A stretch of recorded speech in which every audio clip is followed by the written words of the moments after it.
Inilah Injil suci menurut Matius.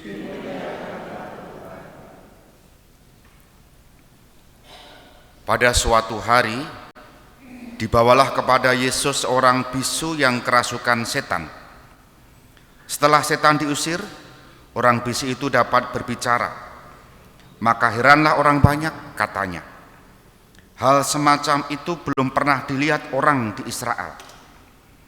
Tetapi orang Farisi berkata, dengan kuasa penghulu setan ia mengusir setan. Demikianlah Yesus berkeliling ke semua kota dan desa. Ia mengajar dalam rumah-rumah ibadat dan mewartakan Injil Kerajaan Surga, serta melenyapkan segala penyakit dan kelemahan. Melihat orang banyak itu, tergeraklah hati Yesus oleh belas kasihan kepada mereka, karena mereka lelah dan terlantar seperti domba yang tidak bergembala. Maka kata Yesus kepada murid-muridnya, tuaian memang banyak, tetapi sedikitlah pekerjanya. Karena itu mintalah kepada Tuhan yang empunya tuaian, supaya ia mengirimkan pekerja-pekerja untuk tuaian itu. Demikianlah sabda Tuhan. Terpujilah Kristus. Beberapa hari bacaan Injil mengenai kisah-kisah penyembuhan. Yesus menyembuhkan orang, memulihkan orang yang sakit, yang lumpuh dan seterusnya. Dan hari ini juga Yesus masih menyembuhkan orang. Sakitnya apa? Bisu. Karena apa? Kerasukan setan. Yang menarik bagi saya adalah dalam kutipan bacaan Injil hari ini disebut begini. Melihat orang banyak itu, tergeraklah hati Yesus oleh belas kasih kepada mereka. Mereka lelah dan terlantar seperti domba yang tidak bergembala. Pelayanan Yesus memulihkan orang, menyembuhkan orang, didasari dari belas kasih, mesake, dan itu juga muncul dari rasa kasih. Maka seluruh karya-karya Yesus memang bukan karena terpaksa melakukan, tapi memang karena belas kasih. Belas kasih didasari juga rasa cinta, supaya setiap orang yang berharap padanya, dengan keliling kemana dia diikuti dan disembuhkan. Dengan cinta pula diharapkan mereka juga merasakan hadirnya Allah yang mulai merajai mereka. Apa poinnya? Motivasi.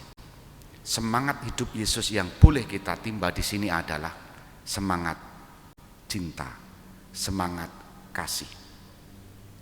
Kepada kita, pelayanan itu masih dibebankan. Istilah beban bukan berarti sesuatu yang berat, tetapi menuntut tanggung jawab juga. Bukan tanggung jawab yang sifatnya lalu kemudian kita akan dihukum kalau tidak menjalankan, bukan. Tapi kesadaran bahwa ini bagian dari tanggung jawab baptisan. Siapapun yang dibaptis ambil bagian dalam tanggung jawab meneruskan karya-karya Yesus. Apa itu? Banyak mengurusi ini dan itu, meskipun kadang bukan urusannya malah diurusi gitu kan, urusan orang lain dicawe-cawe itu.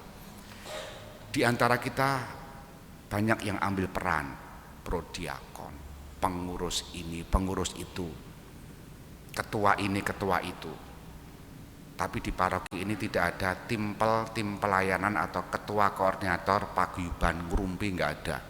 Itu karena tidak ada memang. Tapi setidak-tidaknya adalah tanggung jawab itu ada pada kita.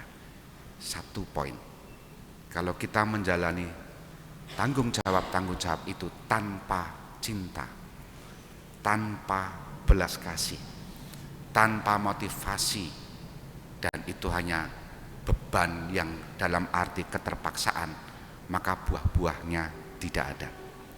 Kalau Yesus tadi meminta para muridnya supaya mengirim tuaian, mengirim pekerja-pekerja, sebetulnya ada banyak di antara kita yang juga dengan caranya menjadi pekerja-pekerja itu. karena ada banyak orang yang membutuhkan kehadiran Anda dalam pelayanan-pelayanan apapun. Itu tanggung jawab kita semua.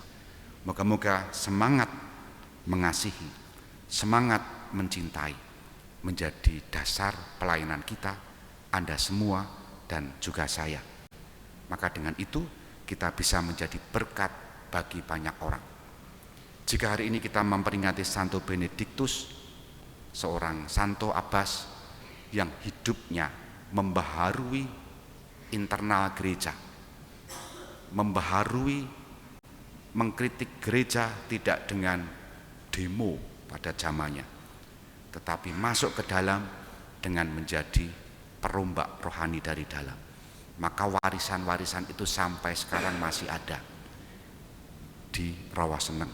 Itu kan semangat Santo Benediktus, rahib di Kedono itu juga ada. Semangat hidupnya ora et labora, berdoalah dan bekerjalah. Itu artinya menjadi salah satu jalan pengabdian juga. Ada banyak cara untuk mengabdi Tuhan.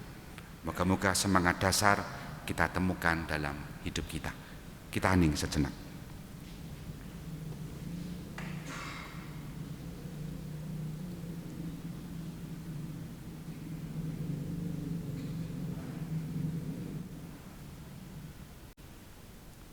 Dimuliakanlah Yesus yang dulu hidup, sekarang dan selama-lamanya. Amin.